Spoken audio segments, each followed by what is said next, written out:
Eccoci qua ragazzi, salve a tutti, bentornati sul canale e benvenuti in questo nuovo contenuto con le ultime in casa Napoli, sia per quanto riguarda il match di ieri vinto per 2-1 contro l'Osasuna, e qualche indicazione importante ce l'ha data, e ci rifacciamo anche all'analisi tattica che abbiamo fatto sul canale stesso poco meno di un mese fa, perché qualcosina l'abbiamo visto ieri in campo, e ricolleghiamo anche la situazione del mercato con Gutierrez per quanto riguarda, diciamo, l'aspetto tattico, che avrebbe anche un perché. C'è una news su Lukaku, addirittura via entro il weekend. Non voglio assolutamente crederci, ma andiamo a vedere cosa sta succedendo e facciamo il punto della situazione. Affaticati anche a Castel di Sangro con McTominay, come sta Gilmour e questa situazione Rafa Marin. Fatemi sapere come sempre la vostra qui sotto nei commenti. Se vi va, iscrivetevi al canale attivando la campanellina, e se vi piace il video un bel like, fa piacere al sottoscritto, e come sempre diamo una mano all'algoritmo. Prima di soffermarci sul match, perché andremo anche ad analizzare qualcosina con la lavagna tattica qui dietro, leggiamoci questa notizia su Lukaku e facciamo il punto, diciamo, affaticati per quanto riguarda il ritiro di Castel di Sangro, e poi ci soffermiamo sulla partita. Repubblica: addio Lukaku entro il weekend, Atlanta, Trabzonspor e non solo. Le ultime. Lukaku potrebbe finire negli USA, ne parla il quotidiano Oggi. Il suo entourage ha concordato con il club azzurro almeno un paio di giorni di permesso prima di poter raggiungere Max Allegri e compagni. La traduzione ovviamente è un'altra: Lukaku è fuori dal progetto Napoli e quindi si sta lavorando ad una cessione da concretizzare entro il weekend. Sarebbe la soluzione preferita tra le parti. A Big Ron piacerebbe cominciare l'annata direttamente con la sua nuova squadra. Si sente ancora in grado di fare la differenza e non ha mai preso in considerazione la possibilità di essere l'alternativa di Højlund. Decisione condivisa con il Napoli, intenzionato a liberarsi di un ingaggio importante nell'ottica di un ringiovanimento dell'organico. Resta da capire quale sarà la destinazione di Lukaku. Al momento bocche cucite e fari spenti in attesa di tagliare il traguardo. Big Rom ha una richiesta dal Trabzonspor in Turchia, ma non ha preso in considerazione l'ipotesi.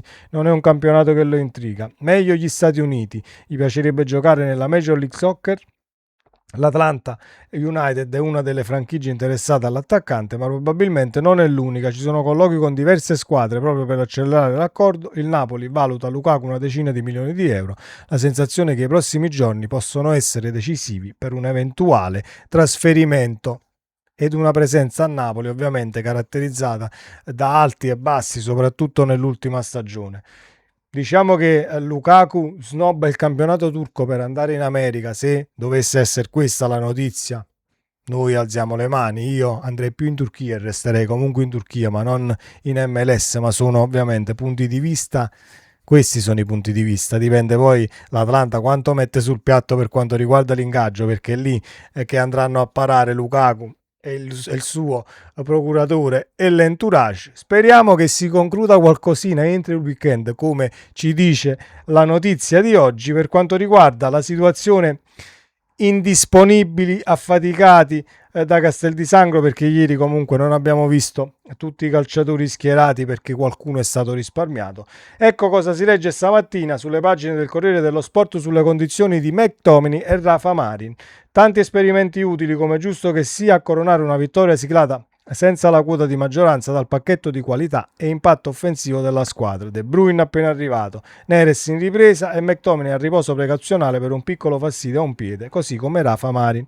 Fuori anche Becoma e Gilmour, ma Billy ormai è quasi pronto, e questa è una notizia che a me fa tantissimo piacere, che Billy è recuperato o quasi, perché mi auguro che sia l'annata di Billy Gilmour nel far respirare in primis Lobot, che è punto secondo per quanto riguarda la verticalità che predilige Massimiliano Allegri. Gilmour è grasso che cola per l'intenzione del passaggio, per irrischiarlo il passaggio, per, diciamo, girarsi immediatamente e puntare in verticale piuttosto che preferire allargare in maniera orizzontale, anche se quando si deve fare si allarga e si gira da una parte all'altra quando non ci sono spazi. Però Gilmour, dal punto di vista della personalità e delle caratteristiche, ha qualcosina in più di Lobotka solo per quanto riguarda la verticalità. Non sto dicendo che Lobotka è un brocco, vendiamoci Lobotka, assolutamente no, anche perché, diciamo, il centrocampo del Napoli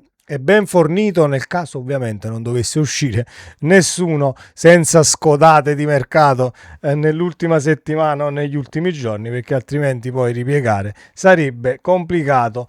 La partita di ieri ho visto molto bene Anghissà, così come Politano, Spinazzola anche, comunque abbiamo smaltito un tantino, diciamo, le scorie della preparazione, andremo sempre meglio. Mi è piaciuta di più sicuramente la ripresa che il primo tempo dal punto di vista sia dell'intensità e della proposta di gioco. Ci sono due Napoli, uno che parte con una difesa a 4 e comunque fa circolazione di palla da un lato all'altro, cercando comunque di riempire diciamo una metà del campo per poi lanciare dall'altra parte ed avere campo libero quando fai un lancio a tagliare da destra a sinistra, cosa che potevamo fare l'anno scorso ma abbiamo visto molto ma molto poco. E quando parte comunque un lancio sia da destra sia da sinistra ti trovi sempre un calciatore del Napoli che è posizionato quasi sulla linea ovviamente diciamo del fallo laterale per ricevere il pallone. Da una parte Politano che lo fa molto bene, ha ricevuto anche un paio di palloni molto interessanti con un tantino di campo libero perché il Napoli aveva creato densità in quel momento sulla sinistra. Dal punto di vista tattico, rifacendomi all'analisi che abbiamo fatto circa un mese fa, 4 settimane fa, adesso non ricordo bene la data, parlammo di un 3-2-5, ovvero un Napoli che dal punto di vista offensivo porta comunque 2 a schermo della linea di 3 di difesa, però poi diciamo va a costruire una linea quasi a 5 con i 2 3/4 dietro la punta e i 2 esterni che si vanno ad aggiungere. Ecco perché sono 5, ma sono comunque i 2 3/4 nei mezzi spazi e dietro la punta che possono creare scompiglio, così come è stato ieri. A me non è dispiaciuta questa situazione perché nel secondo tempo alla fine il Napoli è passato a 3 dietro con la difesa a 3 e con i trequartisti dietro la punta. Il Napoli è comunque quello dell'anno scorso, pari a quello dell'anno scorso per posizionamenti in campo, ma magari dal punto di vista dell'intenzione, dal punto di vista delle caratteristiche di chi ci vai a mettere poi dietro la punta, può uscire qualcosina veramente di interessante. Ecco perché la partita di ieri mi ha messo di buon umore, ma non sto qui a dire dopo la partita di ieri abbiamo risolto assolutamente i problemi, assolutamente no, anche perché ogni qualvolta che diciamo retrocediamo e la squadra avversaria si porta in avanti, comunque barcolliamo ancora un tantino per quanto riguarda il posizionamento, ma non sto qui a fare il fiscale perché siamo comunque in precampionato, calcio d'agosto, ma una situazione difensiva comunque va rivista un attimo, anche perché ieri non abbiamo affrontato il Paris Saint-Germain e quindi con squadre sicuramente più attrezzate che vengono a romperti le scatole molto più spesso nella tua metà campo, puoi comunque prendere qualche gol di troppo perché posizionato male, perché qualcuno è in ritardo ovviamente in marcatura. Però la partita tutto sommato ieri è stata molto ma molto positiva per quanto mi riguarda, anche perché come ho detto questa situazione degli esterni che poi si alternano con i 2 3/4 dietro la punta, il 3/4 va interno, l'esterno comunque lo tieni sulla fascia. Abbiamo visto addirittura schierato un Allison a destra che poi è passato a sinistra con Noah Lang e quindi Noah Lang si è messo a fare tutta la fascia, avrebbe dovuto fare da quinto, mettiamola così, con Allison invece più interno dietro la punta, e quindi il Napoli schierando calciatori dietro l'attaccante che hanno l'uno contro uno, l'imprevedibilità, saltano l'avversario, così come Allison e così come potrebbe essere anche Neres, ma visto che non sappiamo se Neres può essere del Napoli, sarà del Napoli anche l'anno prossimo, vedremo poi chi ci andremo a mettere, perché Politano sicuramente dietro la punta fa più il lavoro di un esterno d'attacco che di un trequartista. Per caratteristiche si tiene sempre un po' più largo, quindi diciamo c'è quella situazione che poi va Di Lorenzo a coprire quel mezzo spazio, Di Lorenzo interno, Politano si allarga, però per caratteristiche sugli esterni ci si può divertire e noi nell'analisi tattica abbiamo comunque analizzato il calcio di Allegri che per quanto riguarda lo sfruttare le fasce, le mezzali e gli inserimenti in verticale comunque sa il fatto suo. Non possiamo star sempre qui a dire sì ma è cortomuso, il calcio di Allegri è 1-0 e questo e quell'altro.